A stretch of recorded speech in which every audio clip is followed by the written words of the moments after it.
राम राम मंडळी. तर आज मी तुम्हाला अशी एक आयुर्वेदिक भाजी सांगणार आहे जी आपल्या शरीराला गरम ठेवते.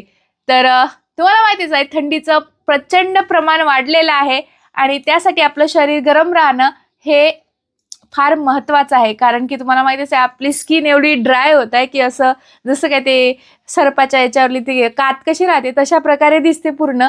तर पूर्वीचे लोक काही बॉडी लोशन वगैरे लावत नव्हते शरीराला, तर ते अशा काही भाज्या खात होते ज्याने शरीर गरम राहते होते आणि आपले शरीर म्हणजे असे ड्राय होत नव्हते, असं कुरकुत्या पडत नव्हते हातावर. आणि लहान मुलांना तुम्हाला एवढी प्रॉब्लेम होते, एक लहान मुलाचे चेहरे असे सुकल्यावानी दिसत आहे, तर ते फुलावे आणि मस्त व्यवस्थित दिसावे त्यासाठी अशी एक रानभाजी आहे, आयुर्वेदिक पण आहे. याचा वापर आयुर्वेदामध्ये पण करतात. तर याला शेवग्याचे फुलं असे म्हणतात. तर इंग्रजीमध्ये याला मुरिंगा, तुम्ही ऐकलंच असेल, मुरिंगा पावडर हे बाजारामध्ये उपलब्ध होत आहे आता. तर या थंडीच्या कारणाने शरीरामध्ये एवढे आजार उपयुक्त होत आहे, ते कुठं दुखतं काही समजत नाही. माझं तर 2-3 दिवसापासून पाय एवढा उमयलाय.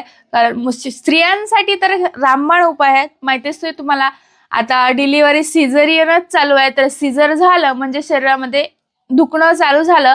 त्यासाठी ही भाजी आवर्जून खा तुम्ही. आणि तसेच तुम्हाला माहितीच आहे ज्यांना शुगरचं प्रमाण वाढलेलं आहे तर शुगर कमी करण्यासाठी पण ही उपयुक्त आहे. तर शुगरसाठी तुम्हाला मुरिंगा पावडर पण मिळतं आणि ते तुम्हाला घ्यायची नसेल, तुम्हाला आवडीनं खायचं असेल काही, मुरिंगा पावडर तुम्हाला घ्यावीशी वाटत नसेल कारण ते थोडीफार कडवट प्रमाणात असते, तर ही फुलांची भाजी करून खा. त्यामुळे पण तुमचं शुगरचं प्रमाण थोडंफार कमी होणार आणि चवीला भन्नाट ही भाजी होते. तर आपलं शरीर सुदृढ ठेवणं हे आपली जबाबदारी आहे, तर आपल्यालाच काळजी घ्यायला पाहिजे. तर आवर्जून रस्त्याच्या कडेला कुठंही तुम्ही जात असाल तर तुम्हाला हे सहजच उपलब्ध होणार.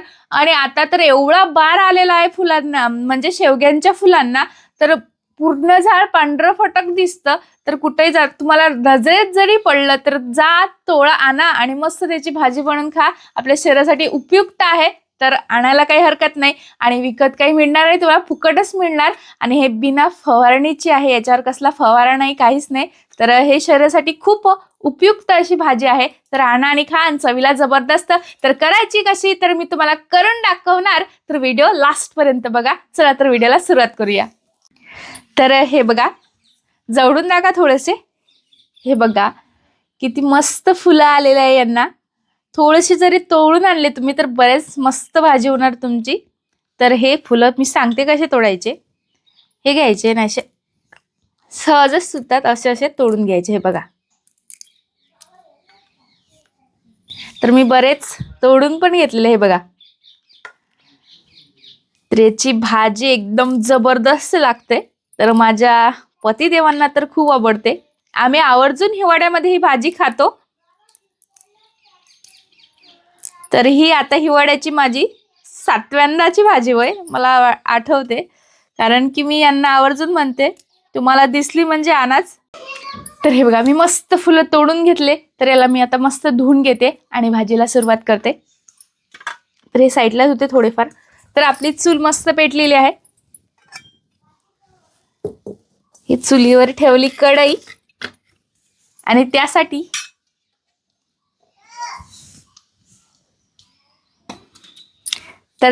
लागणारे साहित्य बघा.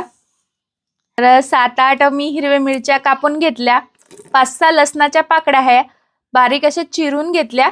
आणि इकडे पालकांदा घेतलेला आहे कापून, नसेल तर साधा कांदा पण तुम्ही घ्या, पालकांदा मस्त लागते भाजीमध्ये म्हणून घेतला.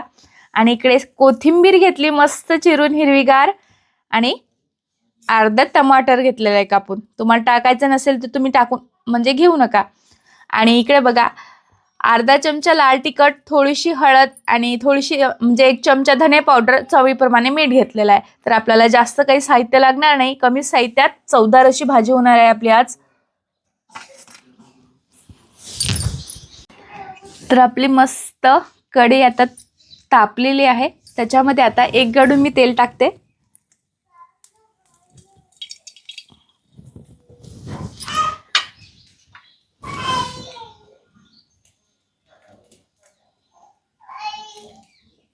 फुलं मस्त मी धुवून घेतले आणि मस्त आता असं पाणी झरायला असं ठेवून द्यायचे. आठवड्यातून तुम्ही 1 वाटी जरी फुलं खाल्ले तर हातपाय तर तुमचे नक्कीच उरणार नाही. तुम्हाला बॉडी लोशन लावण्याची गरज पडणारच नाही आणि तुमचा शरीरातील कोणताही भाग बिलकुलच दुखणार नाही. गुडघे असो, मणके असो, काहीच नाही. तर खायला काही हरकत नाही. आणि 1 वाटी फुलाची भाजी बनवून खा. स्वतःसाठी काळजी आहे, कोणाला देऊ नका. स्वतःसाठीच आणायची, मस्त बनवून खायची. भाजी हा चांगला सोपा उपाय आहे. भाजी आपण सहजच खातो, दुसऱ्या प्रकारचं आपण खाऊ नाही शकत. तर आणायला काही हरकत नाही. तर आपली चूल तपलेली आहे, कढईत तेल पण तापलेलं आहे. तर बघू शकता या. तर सुरुवातीला हिरव्या मिरच्या टाकून घ्यायच्या.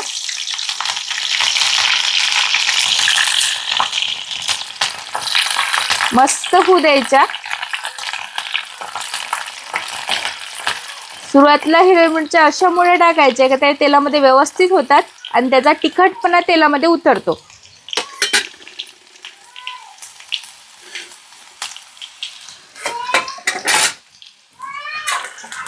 तर आता टाकायच्या लसणाच्या पाकळ्या. त्या थोड्याशा होऊ द्यायच्या. लसणाच्या पाकळ्या कांद्याच्या नंतर टाकल्या तर त्या होत नाही लालसर. आपल्याला लालसर मस्त लसणाच्या पाकळ्या होऊ द्यायच्या. हे झालेले आहे. तर आता टाकायचा कांदा.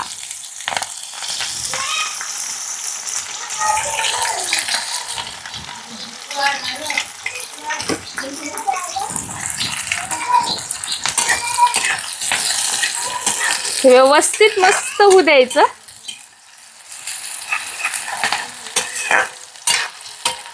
हे तेलामध्ये व्यवस्थित झालं म्हणजे आपल्या भाजीची चव ही मस्त येते. आता कांदा आपला होतच आलेला आहे. तर आता टाकायचं टमाटर. टमाटर पण तेलामध्ये व्यवस्थित होऊ द्यायचं असं.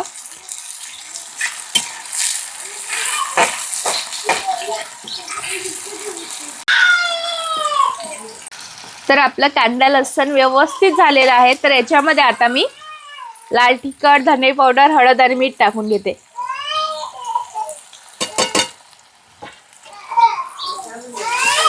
तर आपले मसाले व्यवस्थित झालेले आहेत. तर याच्यामध्ये आता मी फुलं टाकून देते. बघा अशा प्रकारे फुलं टाकून द्यायचे.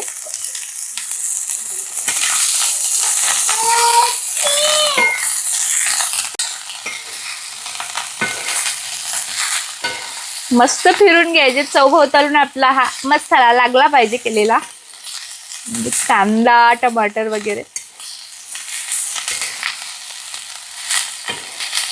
तर भाजी बघा किती मस्त दिसत आहे. तर चवीला पण तशीच भन्नाट होते.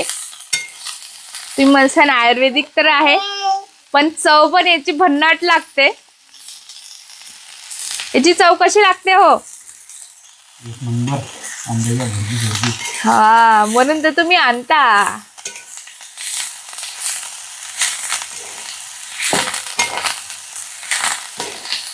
अगदी 10 मिनिटांमध्ये आपले फुलं बनून तयार होऊन जाणार.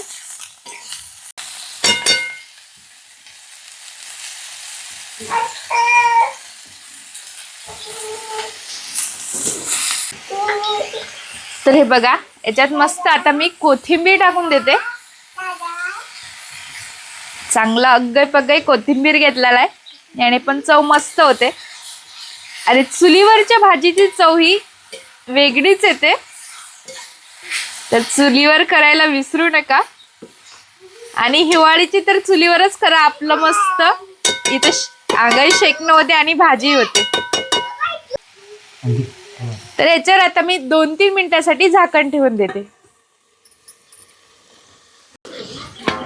तर आता भाजी होईपर्यंत मी इकडे कणिक मळून घेते म्हणजे मस्त जेवण चालू. मग पटकन गरम गरम पोळ्या आणि गरम गरम भाजी, जेवण जबरदस्त होते.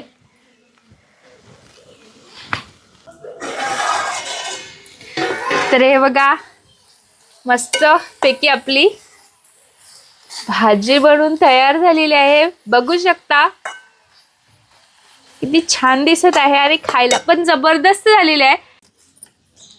तर भाजी कशी झाली आहे हे मी तुम्हाला सांगणार. तर नंतर जेवण करणार मी, पण कशी झाली आहे त्यासाठी मी तुम्हाला सांगणार. भाजी जबरदस्त झाली आहे. तर याची चव नेमकं ज्योतीच्या फुलावानीच लागत आहे. ज्योतीची फुलं तुम्हाला मिळत नाही माहित आहे, तर अशा प्रकारची फुलं आणा. जबरदस्त आहे. तर मी जेवून घेऊ का? जेवण करून घे, पोळ्या शकतो. पोळ्या शकता तुम्ही. चला तर भेटूया अशाच प्रकारच्या नवनवीन चुलीवरच्या रेसिपींमध्ये. धन्यवाद.